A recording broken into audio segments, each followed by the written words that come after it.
My name is Kendra, and I'm 27 years old. The day my parents asked me to come into the living room, I felt it immediately.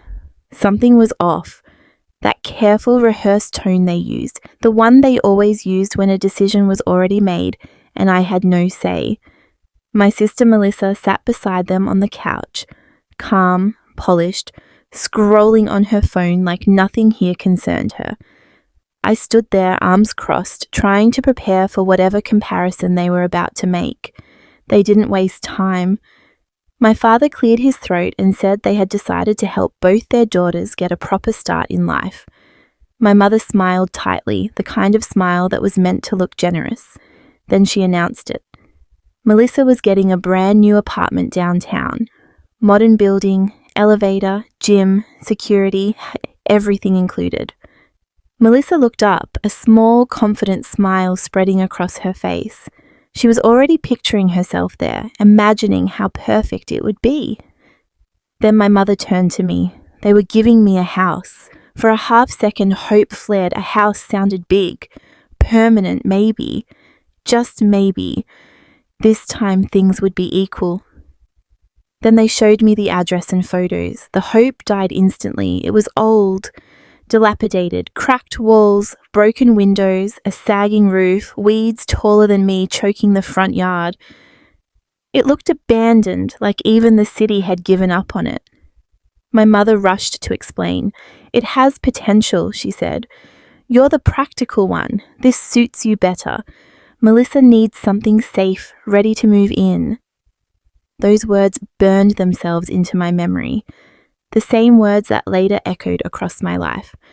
My parents gave me an old, broken-down house and my sister a brand new apartment. I wanted to argue. I wanted to scream that it wasn't fair, that I had worked just as hard, that I had never asked for less, but years of being the reasonable daughter kicked in. I nodded. I thanked them.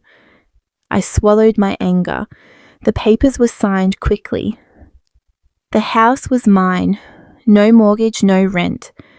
Melissa's apartment, on the other hand, was fully paid for, furnished, decorated. My mother had even chosen the curtains. I moved into the house a week later. The first night, rain leaked through the ceiling into a bucket I had placed in the living room. The heater didn't work. The floors creaked like they were protesting my existence. But I stood there in the dark, surrounded by dust and silence, telling myself this was something. A starting point. I worked 2 jobs. During the day, I worked at my office, saving every spare dollar. At night and on weekends, I learned how to fix things. I watched tutorials, borrowed tools, scraped my knuckles raw. I repaired the roof section by section. Patched walls, cleared out years of trash from the backyard. Slowly, painfully, the house began to change. Months passed, then a year. The wreck became a home, not flashy, but solid. Warm, safe. I planted a small garden, refinished the floors myself, added a tiny sunroom where the broken porch used to be. That's when my parents asked to visit. My mother walked in and froze. Her eyes scanned the space, the clean walls, the sunlight pouring through new windows. Her lips parted, not in pride, but in calculation. My father stayed quiet, jaw tight. Melissa wasn't there, but I could already hear her voice in my head. Then my mother spoke. "We're taking this house back. It now belongs to your sister. You have 48 hours to move out." I stared at her, waiting for a punchline. It didn't come. She explained how unfair it was that Melissa's apartment was smaller than this, how family assets needed to be rebalanced. She said it like it was logical, like it was obvious. I reminded her the house was legally mine. She waved that off. Paperwork could be handled. My father avoided my eyes. That hurt more than her words. 2 days later, Melissa arrived, boxes, a rental truck parked crookedly, confidence dripping from every step. She was already talking about where her couch would go, how she'd repaint the bedroom. Then she walked inside and stopped. Her face drained of colour. Her smile vanished.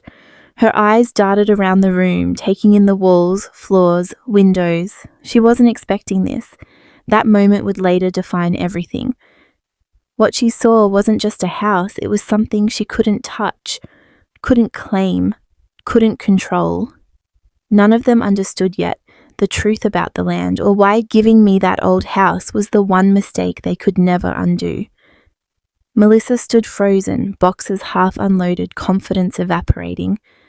My mother mistook her silence for awe and smiled proudly, already imagining this as Melissa's reward. My father cleared his throat, repeating the 48 hours, like repeating it would make it legal. I didn't argue, didn't cry. I just looked at Melissa. She finally turned to me, confused why I was smiling. I had realized something none of them checked. When my parents handed me the papers a year earlier, I had read every page, every clause. The house had been written off as worthless, a liability they were happy to dump on me. But the land beneath it, that was different, zoned differently, grandfathered into a commercial residential overlap decades ago. While they were furnishing Melissa's apartment, I was fixing the house and quietly consulting a lawyer, not to fight them, but to understand exactly what I owned. 3 months earlier, I signed a conditional agreement. The developer didn't care about the house, they wanted the land. Once renovations met safety code, the contract would finalise. That day had come last week. The money was already in escrow. So when my mother said again, "We're taking this house back," I calmly asked how she planned to do that. She snapped, saying they were my parents, that family doesn't need permission. I pulled out the folder. Deed, zoning certificate, contract. I placed them gently on the kitchen counter I had installed with my own hands. Silence fell. My father's hands shook as he read. My mother leaned over his shoulder, face tightening with every line. Melissa stepped closer, panic replacing entitlement. I told them the truth slowly, clearly, so there could be no misunderstanding. The house was legally mine. The land was legally mine. And in less than 2 weeks, I wouldn't own either, because I was selling, not to Melissa, not to my parents, but to people who understood its value. My mother's voice cracked. She asked how much. I told her. Her knees nearly gave out. More than the cost of Melissa's apartment, more than they ever planned to spend on me. Melissa started crying, saying it wasn't fair, that she had already told her friends she was moving in. I reminded her gently, it never was hers. My parents had given me an old, dilapidated house and my sister a brand new apartment. They had seen scraps and given me scraps, never realizing they had handed me the foundation. They tried guilt, anger, promises. My mother offered to switch, giving me the apartment instead. My father finally met my eyes, saying we could work something out. But it was too late. 2 weeks later, the developers arrived. Melissa never moved in. The boxes went back on the truck. The sale finalized quietly. I watched the house one last time. The place I had rebuilt from nothing and felt pride instead of loss. That house had never been my punishment. It had been my test. With the money, I bought my own place on my terms. No comparisons, no favoritism, just peace. Months later, I heard Melissa's apartment was sold. My parents needed the money. Funny how things balance out. I tell you this because stories like mine don't start with revenge. They start with being underestimated. If you've ever been given less, expected to accept scraps, or told to be grateful for unfairness, remember this. Sometimes the thing they look down on holds more power than they could ever imagine.